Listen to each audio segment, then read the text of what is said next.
Once again, it's your boy T.C. at Oz Puts It Down TV, bringing you another episode. Today I got a special guest in the building. I got Black Rogue in the building. Yeah, Black Rogue from the Go Rogue Podcast Show. I'm going to put a link to this in the description for my boy podcast. I go over there and check it out. He interviewed a lot of up-and-coming talent here in Austin, Texas, giving them the voice that they need and that they deserve. So that's my boy. I don't know if you want to tell him anything. I just want to say appreciate you for having me. You know what I'm saying? Oh, 100. You know what I'm talking about? What's up, everybody? Make sure y'all go subscribe, like, all that good stuff. Yeah, and I'm going to make sure I got the link in the description too as well. I'm going to make sure I get the link in the description, and I'm going to put you right there too so they can see your channel. Yes, but so what we're going to do today, man, is we're going to check out a woke TikTok. And then we're going to check out a woke TV commercial. And this is my first time seeing it. It's going to be your first time seeing it. So we're going to have live reaction. Yes, sir. And because some of this shit out here is crazy, man. I'm all for everybody being who they want to be, loving who they want. But some of this shit just getting out of control.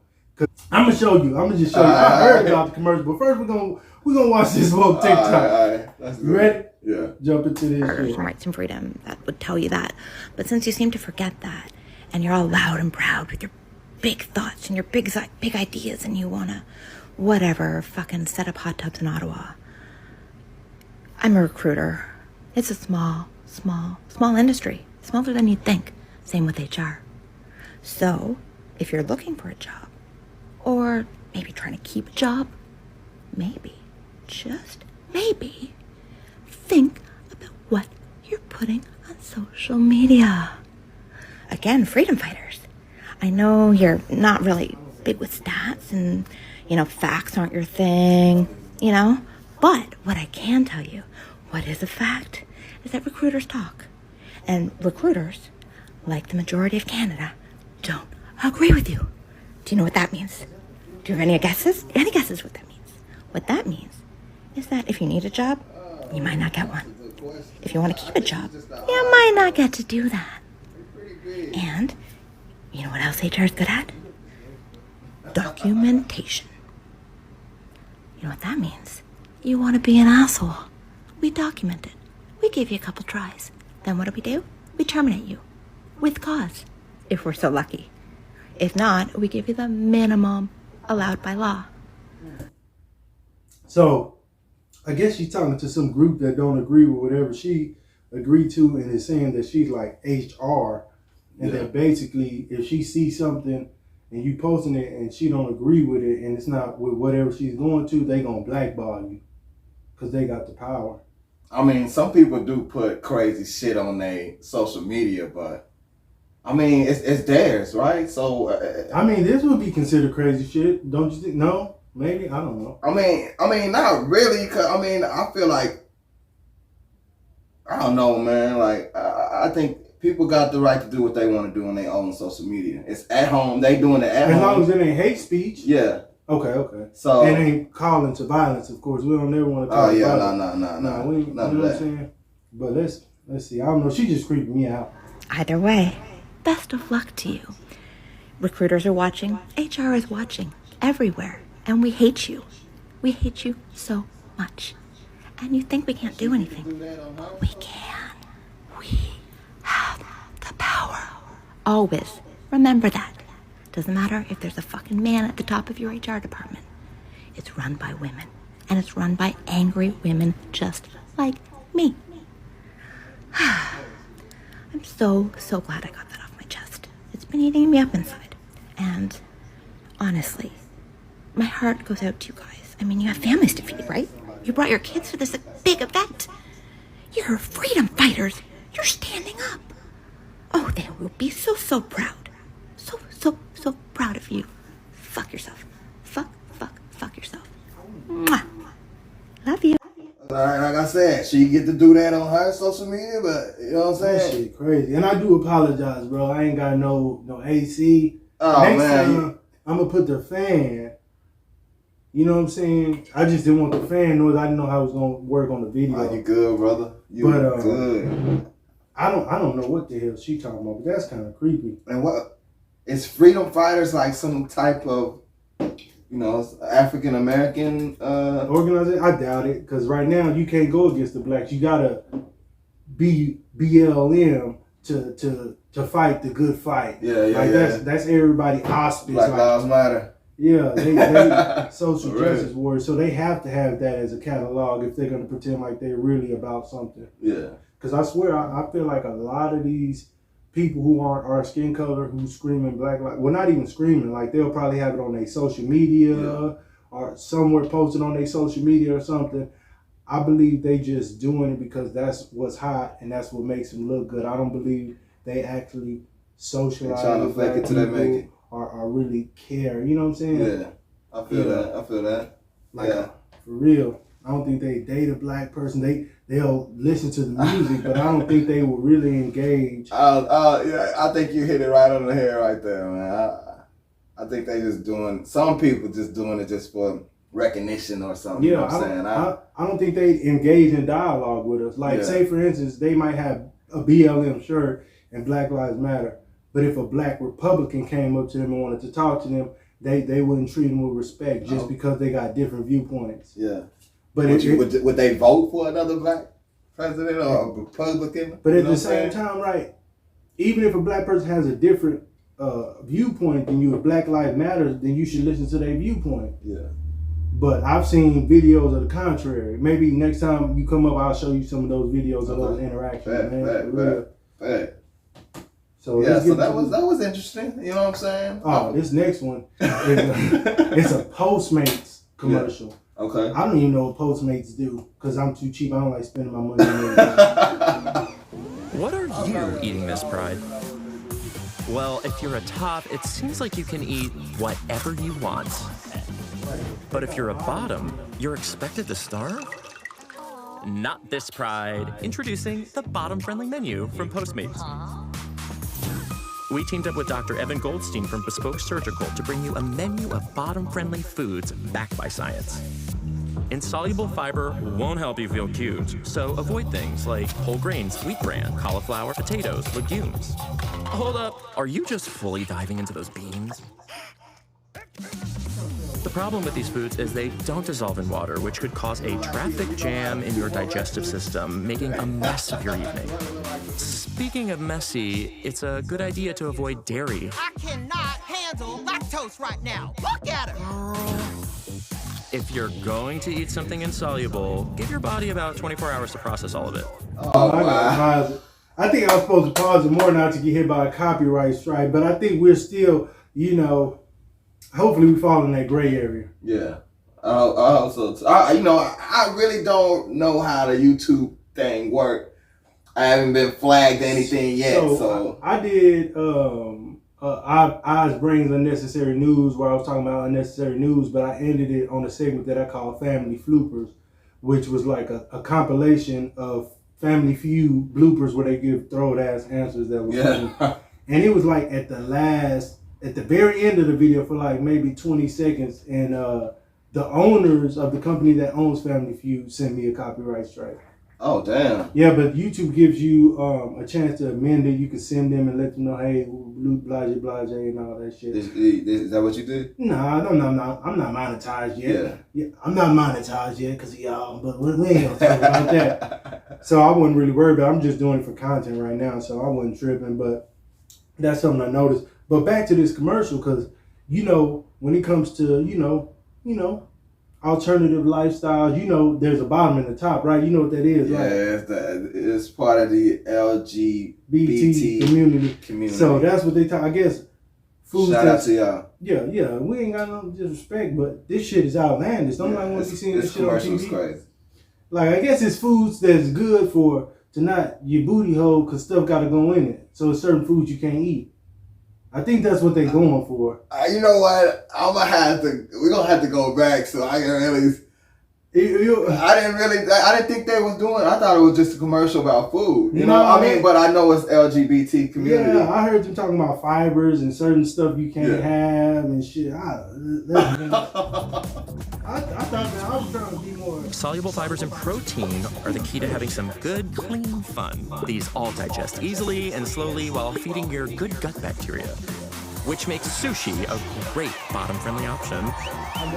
There's no right or wrong way to bottom, but if you're planning on getting peachy this Pride, the bottom-friendly menu on Postmates has the kinds of foods that could keep you feeling good. You got my old eggs over here? Yeah. All that pink shit. Yeah. You know they want pink for kids, right? Nah. Yeah. Wow. Yeah. Okay, so now I get it. Because Yeah. they were talking about separate, different foods for tops and bottoms. Yeah. So, okay. I mean, yeah, you know, these commercials are getting outrageous. But at the same time, if somebody living that lifestyle, it's up to you to know what you need to eat in order for your booty not to be clogged, okay? Or messy for when the person go into it. I don't think we need a whole menu specifically for them. Yeah. You know what I'm saying? And you got to make a commercial for it because everybody feel like they obligated to show that they stand with them. But at the end of the day, if you really stand with them, you stand with them. You don't have to go. You don't have to go out of your way to do that. Like I had a friend. I'm not gonna mention his name, but we was in high school and we used to chill. He used to kick and stay at my house and everything. Like everybody, my brothers, we all around. Woo woo. Yeah. You know what I'm saying? And one day we was catching the bus and we was coming to my house and he was like, "I'm gonna tell you something." I was like, "All right, nigga, once we get to the house, nigga, it's how we walking." You feel me? It's almost like what it was in here. You know what I'm saying? It's hot in here. So we get to my porch and we getting ready to go in. And he's like, "Man, I want to tell you." I'm like, "Nigga, what you want?" He was like, "Nah, but I can't tell you." I'm like, "Nigga, it's hot. I'm trying to go up in here." Back then I was smoking that early. I was like, "We can finna go smoke, nigga. What do you want, nigga?" I was like, "Nigga, okay, and what?" What you want me to do? He was like, "You don't understand. I'm telling you, you first person." I said, "All right, my nigga, what was you expecting?" He was like, "Oh, I thought you was gonna switch up." I was like, "Nigga, for real?" Oh, nigga, come on, yeah. But it was a real big deal for him. Yeah. But for me, it was like, okay, because at that time back then. At that time, it's hard for them to come out the closet. You know what I'm saying? I feel like right now in these times, it's easy. Yeah. Nobody. I don't know why they acting oppressed right now, in my opinion. My shit went off. But can you still hear me right now? I hear you. All right, let's pretend. Anyway, I don't know, because in my house at the time, it was all boys. My mom had 6 boys, so it wasn't none boys. Plus our homies would always be over there. Plus my cousins would bring their little freaks over there. You know what I'm saying? It was the spot. Mm-hmm. And he was around too. And he would hang out with these females. He would hang out with some good looking females, but wasn't doing nothing with them. And then me and my niggas was always like, "Man, put her on, et cetera, put her on, et cetera. Ah, that's like my sister." So everybody already pretty much knew, but it didn't need to be discussed. It didn't matter. Yeah, I feel that. But it was such a big thing for him. But I'm glad I could be there for him to explain. But some people, we don't care. That's cool. If that's what you do, that's what you do. Like, don't make it a big deal. Like, don't make it a big ordeal. Like, how is he now today? We actually had a falling out, but it was over something else. Oh, okay. Yeah, we had a falling out, and it was over something else. You know what I'm saying? But I always reached out to him and shit. But it was actually something that happened with a third party, somebody else that was staying in my house. And I guess he can't let that go. Because I see his brother to this day. And I be like, "Man, where my nigga at?" He was like, he can't get over what happened at the house. I'm like, "Man, you gotta let that shit go." It must have been something real. It didn't have nothing to do with for him to have, for him to hold that grudge. You know what I'm saying? No. I reached out to old boy later on in life, and we chopped it up a little bit, but we never had that type of relationship ever again. Yeah, I feel you, man. But like I say, like even everybody else in the house, we was all heterosexuals. Ain't nobody care about his lifestyle. That was still our boy. Yeah. Like we was all still doing the same shit. A lot of friends. Yeah. That's, you know. Yeah, but I hate saying it like that because some people be like, "Well, I got a black friend." Yeah. That's why I really say it like. But you know, man. But I got a lot of friends. Yeah. And I don't see no difference. You know what I'm saying?